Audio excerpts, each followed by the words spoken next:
hapon, Pilipinas at buong mundo. Naitay Kapuso, pahiram po ng 20 minutes ng inyong hapon. Ako po si Boy, and welcome to Fast Talk with Boy Abunda. Sa lahat ng mga kaibigan natin sa Facebook at YouTube, thank you. Sa lahat ng nakikinig po sa DZBB, Spotify, Apple Podcasts, welcome to the program. Parang mga mahiyain ang 5,000 audience na narito sa studio. Ang bisita ho natin ngayong hapon is one of the hottest love teams in the country today. Ang Dust Bia. Naitay Kapuso, please welcome Dustin Yu and Bianca De Vera. Hi, Tito Boy! Hello, Tito Ong! Hello. Hi. Maraming salamat. Kumusta kayong dalawa? Okay na okay, Tito. Kailan ang kasal? Kumusta? Great, Tito Thank you Boy. for being here. Thank you, also Tito for Boy. having us, Tito. A lot of people are excited because I know you guys are doing a concert, but I'm going ahead of the story. That's August 8th at the New Frontier Theater, di ba? Yes, Tito Boy. Congratulations. Thank you. Congratulations. Ito ang gusto kong pag-usapan. Ang daming sightings sa inyo. Going abroad, you were with friends, no? Or did you travel na kayo lang dalawa? With friends. With Tito friends, Boy, and yes. then yung mga parties, mga events, mga premiere nights, etc. You guys are public figures in the age of social media. Di ba? Lahat ngayon kino-cover ng social media. Kailan invasive at kailan okay lang? Tito Boy, honestly, dumating na ako sa point na parang tinanggap ko na hindi ko siya kontrolado. Kasi parang, ayun, may mga times na lumalabas kami, pero hindi namin hawak yung mga tao kung talagang gusto nila kaming picturean o lumapit sa amin, mag-video. Ikaw, Bianca? Ako, Tito Boy, parang alam naman po namin from the very start kung ano yung pinasok namin. I mean, we are public figures and it comes with a very big responsibility. And for us naman, we don't mind kung may nagpipicture. At least at the end of the day, may napapasaya kami, Tito Boy. Pero you guys are okay. Yes. But there was a time, sabi mo nga, siguro noong umpisa, hindi ka komportable. Well, ako kasi, Tito Boy, kilala mo naman ako na medyo mahiyain ako Right. at first eh. So parang pag binipicturean nila ako, nagugulat ako. Pero ngayon, nasanay na rin dito sa Okay, tagal. ilabas natin doon sa mga pictures. Pag-usapan natin yung mga fake news. Because lahat naman tayo, pinagdadaanan yan. Yung mga hindi totoo. Yung para bagang pag nabasa mo o nakita mo, ginawa ko ba yan? Nandun ba ako? You know, anything can happen on the internet. Ano ang inyong reaksyon? Pag may fake news dito, parang ako natatawa na lang ako eh. Parang pinapakita ko sa kanya palagi na ano to? Parang kailan to? Ba't nila alam? Eh, ako nga mismo hindi ko alam na may ganyan eh. Or hindi naman totoo yan. Ba't sila nakakagawa sila ng mga ganong katulad na story ano? So parang wala, nakakatawa. At the same time, parang kailangan mo na lang rin tanggapin. Pero buti lang hindi kayo mga pikon. Okay. Di ba? Pikon talo dito eh. Like Bianx, ikaw, recently, I love the way you handled yung nangyari sa Showtime. Kanina nga, we were talking about it inside the dressing room. Sabi ko, hindi naman talaga maraming tao nakakaalam. Kung hindi ko nakatrabaho yung producer sa limbawa ng Pinoy Big Brother, I wouldn't have known na nakabase pala yun sa Netherlands. And nung tinanong ka, how were you hurt nung binabash ka? Parang hindi na, Tito Boy. Although, parang it came to a point before na parang tuwing binabash ako, I do get hurt. As in, lagi ako nagbabasa. I'm always so conscious about what people think of me. And I said in an interview before that it actually took me a while in order to build this type of gut. Kasi diba sa industriya natin, patibayan ng sikmura. So, ngayon, okay na. But before, syempre, it was hard. But, you know, like that instance, syempre, mas liwanagan ako na kailangan talaga paano ba? Kailangan alam mo talaga lahat ng nangyayari. Hindi lang. It takes a lot of humility. Kasi Yes. hindi naman talaga natin lahat malalaman. I mean, there are things I know that you don't know, but there are a lot of things that you know that I don't know. It takes a lot of courage, a lot of humility to say, hindi ko alam. Sabi ko nga, when I was at ABS-CBN, nalaman ko lang because I had a chance to work with the producers of PBB. Kaya ko nalaman. Otherwise, hindi ko naman alam na ang Netherlands pala ay powerhouse ng content powerhouse ang tawag doon. And then I know that the clue was doon din naroon si former President Duterte. Yes. And ito lang, kwentuhan lang naman natin ito. No? Inside the dressing room, I was saying, you know, one of my relatives, yung kanyang anak, and I think this is also a reminder to all of us na we should be engaged in what is happening in the country. Hindi rin niya alam na may impeachment, hindi niya alam na... are you engaged? Do you guys know what is happening? At least politically? Of course, we Yeah. always try our best. We always You guys are aware? We should. We always try our best. Kasi pare-pareho lang naman tayong mga Pilipino dito who care about the country. At lalo nang maraming nakikinig sa inyo. Yes. Maraming napakamahalaga ang inyong boses. So you guys, I know you're in business, you're aware dun sa mga korupsyon na nangyayari, nakawan sa Kabanang Bayan, ngayon ang impeachment process, nasa The Hague si President Duterte. Itong mga bagay na ito, you guys talk about it.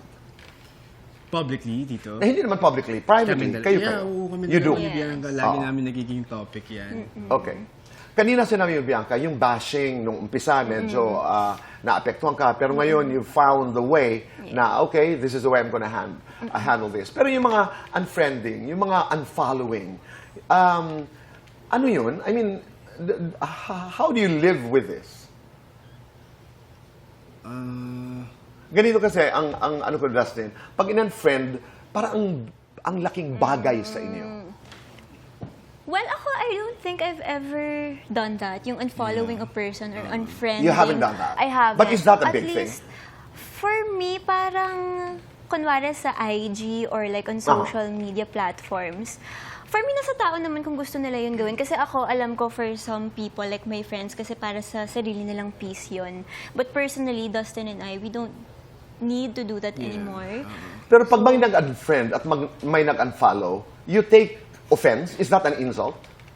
Well, of course, parang magtataka ka bakit ako in-unfriend. Kasi, of course, may pinagsamahan kayo kahit papaano. But at the end of the day, kailangan mo na lang din mag-move forward sa mga tao na kasama mo sa buhay. Kasi iba na ang lingwahe nyo eh. Oh. Di ba? You have a different language. Kung kami ang tatanungin, parang pag in-unfriend, okay. Yeah. Pag in-unfollow. Kasi ngayon, halimbawa, dati, you meet you guys, hi, my name is, etc. Bago maghiwalay, can I get your number? Ngayon parang, nanonotice ko lamang po ito na hindi na kailangan because I can message you through IG, through socials. Is that the way you do it? Or do you still ask for mobile numbers? Well, ako... Karamihan, yung karanasan In nyo, general? yung totoo. Ako old school kasi ako tito eh. So parang okay. hindi talaga number. Oo. Parang weird kasi pag minessage mo out of nowhere or nag-follow ka. Oo. biglaan. Kaakibat ng pagsikat ay kontrobersiya. Katulad mo ikaw, Dustin, di ba? Hindi ka tinatantanan itong retoke issue. And you have explained this. Bianca, ikaw ang tatanungin ka. Is that a big deal to you guys? In Korea, big deal yata ang walang enhancement. Pag wala. Tama ba ako? Pag wala. Di ba? I mean, you know, it's I think it had been normalized in the Yeah. entertainment industry in some countries. Well, for me, it's not a big deal, Tito Boy. Like, whatever makes you feel confident or whatever makes you feel happy, it's your body, then it's your choice. Kung ano man yung gusto mo gawin, buhay mo naman yan. Pero So, hindi ito kabawasan. no, not at all. Okay. Not Alright. at all. Ikaw, anong pananaw mo, Dustin? Well, wala talagang masama sa pag-enhance kasi kung makakatulong naman yun sa pag-boost ng confidence mo. And sa akin naman personally, ginawa ko siya for my health concern. And At naikwento mo na yan. kaya umokay naman siya. Sabi naman ng mommy ko, pogi daw ako. Mas Totoo pogi naman daw. talaga. Hindi lang si mami mo. Sino ba? Who finds Dustin guwapo? Lahat ba? Raise your hands. Abang dami. That's what matters. And I think that the element of choice is very important. The very first time you saw each other, did you like each other na? For me, Tito Boy, parang akala ko talaga, yung tingin ko talaga sa kanya, parang friend lang at first. Anong reaction mo doon? And- Ouch. Okay. Hindi naman. Kasi gano'n naman talaga talaga siya nung una, Tito Boy. Parang super platonic lang talaga. And parang super cool lang with the both of us. So, akala ko nga parang mauuwi sa parang... But that was in the beginning. Yes. Oh, sabi ni Bianca, yeah. And then, what happened? Kuya-kuya in the beginning, and then? Nagkaroon po ng parang, for me, Tito Boy ha, ng pares task, kung yun yung time na leader siya. And then sabi ko, wow, ang galing niya mag-command ng room. Yung parang nakita ko kung gaano siya ka-mature at a very young age. I honestly thought he was older than me, like 28 or 30, kasi sobrang mature niya. Tapos kung natungi sa akin yung buhay niya, sabi ko, grabe, ang galing, sobrang bilib na bilib ako. So mula sa kuya-kuya, naging boyfriend-boyfriend. Is that it? I mean, kasi may pinanggalingan, di ba? Oo. Pero bago mo sagutin yan, ano muna ang reaction mo? Nung umpisa daw, friend-friend. Friend-friend. Ano naman ang impression mo kay Bianca the first time you met and you saw each other? Impression ko sa kanya. Aha. Honestly, like ko sinasabi sa sarili ko at saka sa mga kaibigan ko sa loob ng bahay ni Kuya na ibang tao si Bianca, no? Parang bagong-bago siya sa akin. Yung personality niya, yung May parang- attraction ka agad, Dustin. Meron dito eh. meron. Meron eh. Parang yun nga, nabilib ako sa ano niya, sa personality niya. Nakakatawa kasi siya nung una. So, sabi ko parang hindi ako mabobore dito ah.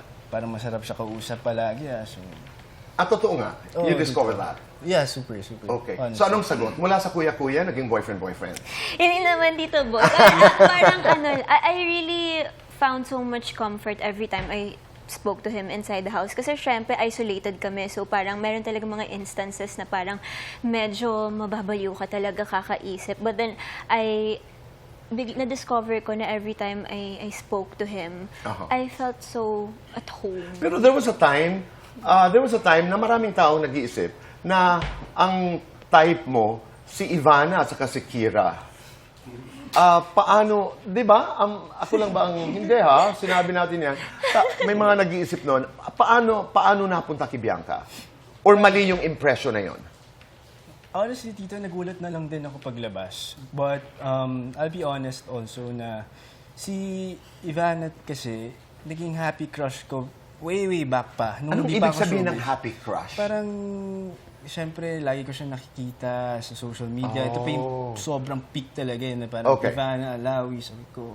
I mean, lahat naman siguro na atra kay Miss Ivana. So parang ako, nung nakita ko siya sa loob ng PBB at nalaman ko na makakasama ko siya, may hiya na akong naramdaman. Na parang, oh my God, parang si Ivana. Tapos yung mga housemates, niloloko ako. Pinipilit nila ako, pinagtitripan nila ako. So, Nagselos ka? wala pa siya, no. wala pa. Tito Boy. Okay. Pero Alright. napapanood ko po siya. Pero nung napapanood mo, nagsiselos ka? Hindi, Tito Boy. Kahit Hindi ko hindi pa pa siya kayo kilala. nakikita. Merong ganun eh. Okay. Si Kira naman, kaibigan. Si Kira naman, parang, I mean, Kira is a great woman for me. I mean, lahat naman kami ng housemates, sinasabi namin na si Kira ay isang magandang, matalinong babae. So, ako, sinabi ko lang yun, na naglalaro kami sa game na parang sabi ko kay Kira, si Kira maganda siya, parang girlfriend material, okay siya. Pero never ako nagkagusto sa kanya kasi kay Josh yun eh. Si Kira, Sila ni Josh? Talaga? Okay. Are they together? Hindi ka sure dito eh. Ito naman, sinabi mo na rin lang eh. Di ba? Sila na. Sila na. Hindi ko alam eh. Si Kira. Kira, kayo na ba? Oo. Hindi ko alam dito eh. Pero ito, are you faithful? Yeah, of course, Tito. Aha. Lalo na sa mga past relationships. Hindi, I'm not asking about the past. Are you faithful to Bianca? To Bianca, of course, Tito. 100%. 100%. At dahil dyan, let's do fast talk. Bianca, daring o demure? Both. I like you, I love you. I love you. Hugging, holding hands. Hugging. Love, career. Both. Say it, show it. Both. Red flag mo sa guy. Hindi mo mag-communicate. Green flag. Magaling magluto. One word for Dustin. Faithful. Dustin. Actor, negosyante. Both. OA, nonchalant. OA. Guwapo, borta. Guwapo na borta. Tahimik, matinik. Tahimik. Sexing katawan, magandang mukha. Both. Lamang mo kay David, likaw ko. Siguro mas bata ako sa kanya. One word for Bianca. Perfect. Sa inyong dalawa, sino ang mas seloso? Parang, ako ba? Sino ang mas clingy? Ako, Tito. Sino ang matagal mag-reply? Dustin, Tito Boy. Sino ang laging gutom? Bianca. Sino ang pinakamaingay? Ako po, Bianca. Tito Boy. Sino ang unang nag-I love you? Wala pa, Tito. Wala pa. Lights on or lights off? Dim lights. Happiness or chocolates? Happiness. Yes. Best time for happiness? Every morning. One word to describe Das Bia. Ano ito? Unstoppable.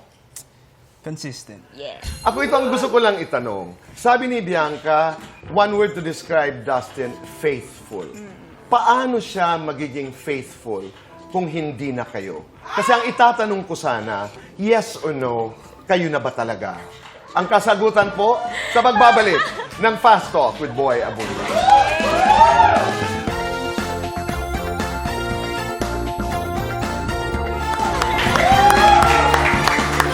Kami nagbabalik po dito sa Fast Talk with Boy Abunda. Kasama po natin Dustin and Bianca. So, when is the wedding? Joke lang. Puntahan nga natin yun. Sabi mo faithful. I mean, in that context, kayo na ba talaga? Well, ako, Tito, honestly, naghihintay na lang talaga ako ng sagot. And kung talagang kailangan kong maghintay habang buhay, gagawin ko. Bakit mo naman hahayaang habang buhay mag-antay, Bianca? Ayan na. Ba't hindi mo pa siya sinasagot? Talaga nakiusap daw. Well, ako... Bakit nga ba? Bakit nga ba? Bakit nga ba? Alam mo na yan. Alam mo na Oo, yan. pero katiting lang, patikin lang, bakit? Aren't you ready? I mean, what's keeping you from saying, yes, we are together officially? Well, Tito Boy, I think hindi rin naman kami nagmamadali. I mean, we have so much time together. I mean, Dustin is a great guy. I think he is the most consistent man I've ever met in my whole life. Well, of course, besides my dad. And grabe rin kasi manindigan si Dustin, which I admire very, very much. So, ayan. We're not running out of time naman. Tsaka minimake sure ko rin sa kanya, Tito, na i-enjoy lang namin yung journey namin together. Wala naman akong reklamo doon. Oo. Pero oo, hindi naman magkamadali. Tama naman yan. Take your time. But wag din masyado. Hindi, gusto ko sa'yo ng mga Dasbia, ng mga fans, of course. I'm a fan. Pag ako'y may hinahangaan, parang di ba, ang sweet lamang. But alam natin that we have to respect that. And we totally, I personally understand. Subukan na natin. You have 30 seconds to tell each other. We will play a short game for 30 seconds. Gusto kita kasi, GKK game. Yan ang tawag namin. Walang hinto ha. Gusto Okay. kita kasi, gusto kita after Bianca, you have to answer and then sagutan lang. Subukan natin? Okay. Sige Gusto nga. ko. Baka malaman natin dito kung gaano ka-intense na at gaano nakalapit ang oo na yan. Okay. Okay. Chang Susan? 5, 4, 3, 2, go! Gusto kita kasi sobrang patient mo. Gusto kita kasi ikaw yung lagi kong pahinga. Gusto kita kasi Gusto mo ko? lagi mo akong nilulutuan. Gusto kita kasi napaka-appreciative mo. Gusto kita kasi sobrang humble mo. Gusto kita kasi nakakatawa ka. Gusto kita kasi sobrang generous mo. Gusto kita kasi gusto kita. Yun na yun. No, sundan natin, another 30 seconds. Naiinis ako sa'yo kapag... Okay. Sige, another 30 seconds. Chang Susan? 5, 4, 3, 2, Chang go! Susan. Naiinis ako sa'yo kapag mabagal ka mag-reply. Eh? Naiinis ako sa iyo kasi kapag hindi mo inubos yung pagkain mo. Naiinis ako sa'yo kapag lagi kang... Kapag matagal yung tulog mo at hindi ka nakakapag-reply again. Naiinis ako sa iyo kapag kinakagat mo yung Braso. Naiinis ako sa'yo kapag nilalagyan mo ng madaming kanin yung plate ko kahit busog. Basta nagkakagata na pala kayo ng braso. You have this very special concert, Love Actually. When is this happening? On August 8, Tito, sa NFTN. Next month. This is a New Frontier Yes, Tito Theater. Boy. Congratulations. Thank you, Tito Boy. And alam ko wala pang formal na oo, pero you are hindi ka pwedeng ligawan. Parang hindi rin naman po ako open sa ganun. Hindi ka klase. open. Opo. Oo. Hindi ka pwede manligaw. Hindi ako manliligaw na iba. Eh di yun na yun. Di ba? Bianx, maraming salamat. Thank you, Tito Boy. Thank you, Tito. Justin, Thank you po. maraming salamat. Thank you so much. And all the best. All the Thank you, best. Tito Boy. All the Thank you best. so Maraming much. salamat. Thank you. Thank you. Justin Yu and Bianca De Vera. Naitay Kapuso, maraming salamat po sa inyong pagsama sa amin araw-araw. Be grateful, say thank you. Make your nanay proud and be kind. Gumawa ng tama, bihuan tama. Goodbye for now, and God bless.